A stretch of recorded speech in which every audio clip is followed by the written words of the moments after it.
Yes, I want to give a lot of credit to Moyne. Mary Grimes is one of the best coaches that I know.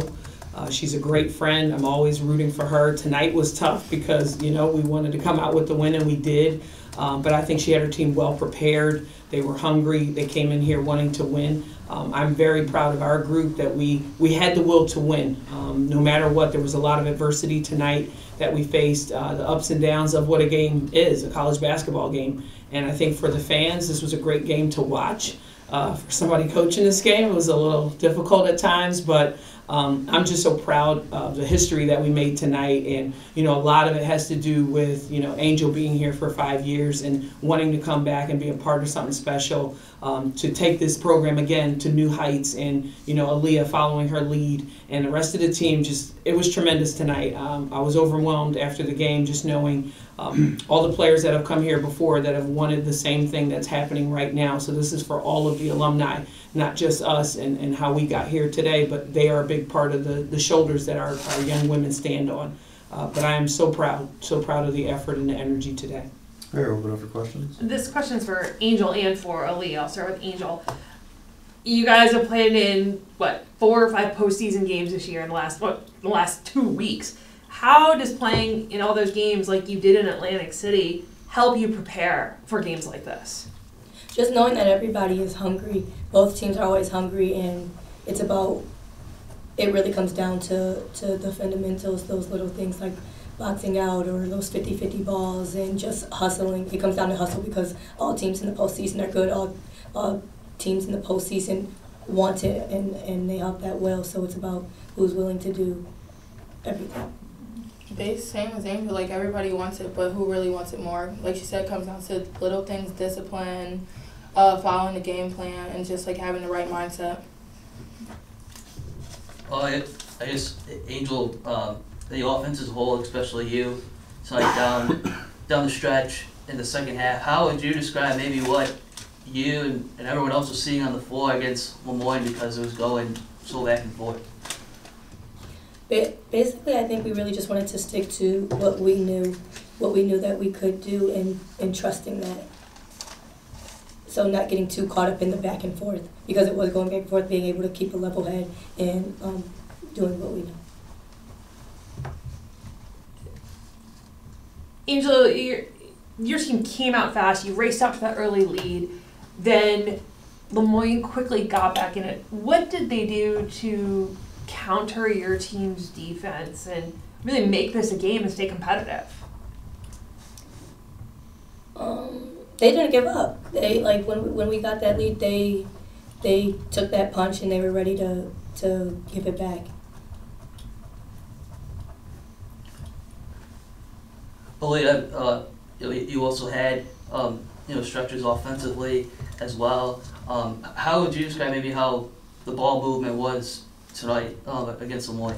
At first it really wasn't going so well, but just like taking it one step at a time, just listening to our coach on what we need to do on offense. And then defensively, this is for both you on defense, Sydney and Sierra. How would you describe the matchup that going into the game, and maybe how it settled tonight? Which number, John? 10 and 4. Yes, 10 and 4. I'm sorry, can you repeat the question? Just your thoughts on how the matchup was, maybe the matchup that Niagara had against those two, and making the stops down the stretch. Again, I would probably say, I know it sounds repetitive, but it's really what we base ourselves on. Just being able to stick to the game plan and following and believing in what we do. Jada, your team went 5 for 19 from the floor in the second quarter, 8 for 21 in the third. What was the biggest difference between the first and second quarters and the second and third quarters for your team? I think we kind of lost our way a little bit as far as defensively. So I think sometimes for us, if we're not getting the necessary stops that we need, it affects our offense, because we'll get caught up in not making shots, and then therefore on defense we're not necessarily getting the stops, because I think Moyne did a great job of capitalizing on keeping us kind of one and done. Sometimes there were points that we had some offensive rebounds that we didn't convert, but I think we needed to do a better job of executing, you know, what Angel's talking about, like scout what we were supposed to be doing. And I think our assignments, we got blown with some assignments there. We were fouling, and they were getting free points at the line, and that's something that we've been harping on all year long, is not wanting to get people to the free throw line. And you know, a credit to them. I mean, they shot 22 for 31. We can't put people at the line 31 times, and I think they did a really good job of putting us in certain positions. And you know, for us, we just needed to be a little bit smarter, rotate a little bit quicker with things. But you know, I think we regrouped in the fourth quarter, because it's kind of what we do. We regrouped and stuck to the fundamentals a lot better in that fourth quarter. Aaliyah, how frenzied was that fourth quarter? Or is frenzied the right word? How would you describe that fourth quarter? I mean, frenzy is a good word, but also just chaotic. Honestly, like, we just need to keep our composure and, like they said, stick to the game plan and do what we need to do.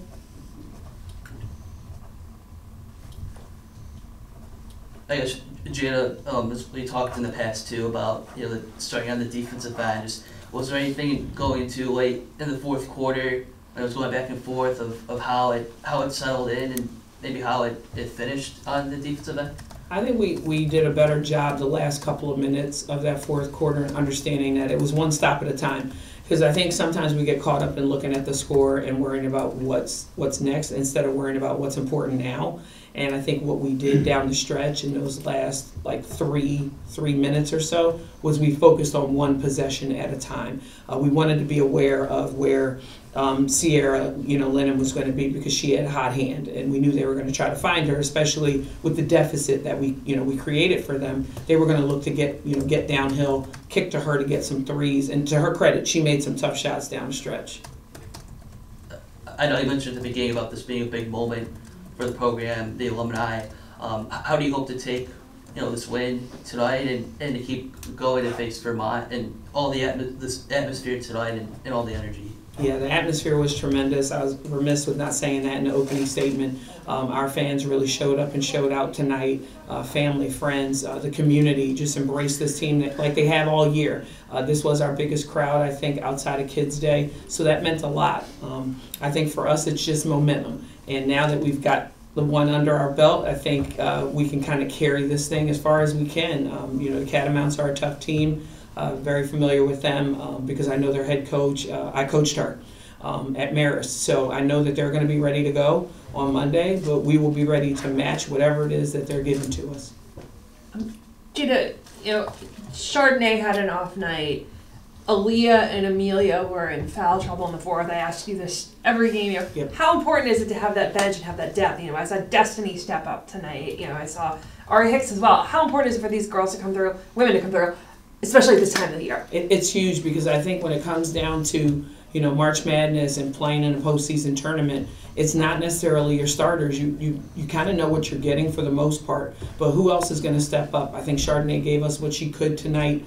You know, she's still nursing some things right now, but I think she left it all out there. Like you said, Destiny had some really big shots tonight for us, especially down the stretch in that fourth quarter. And Ari, we wanted her to be more aggressive. She wasn't as aggressive in the first half, but she really turned it on, you know, in the second half, which was really good for us to see her do that, because she's so capable of doing that anytime she wants. I mean, there's not a lot of people that can really stop Ari when she's getting downhill, and she can make plays. Was there anything, Jada, about Destiny's performance as well? You know, it was her first playoff game ever.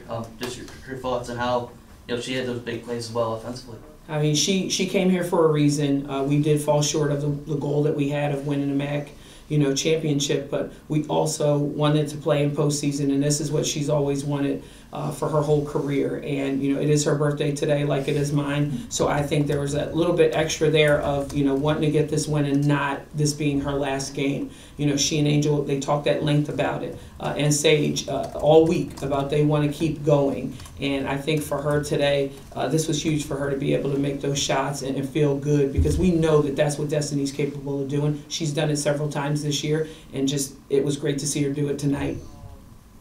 Any other questions? Thanks, everyone. Really appreciate it. Thank you. Thank you.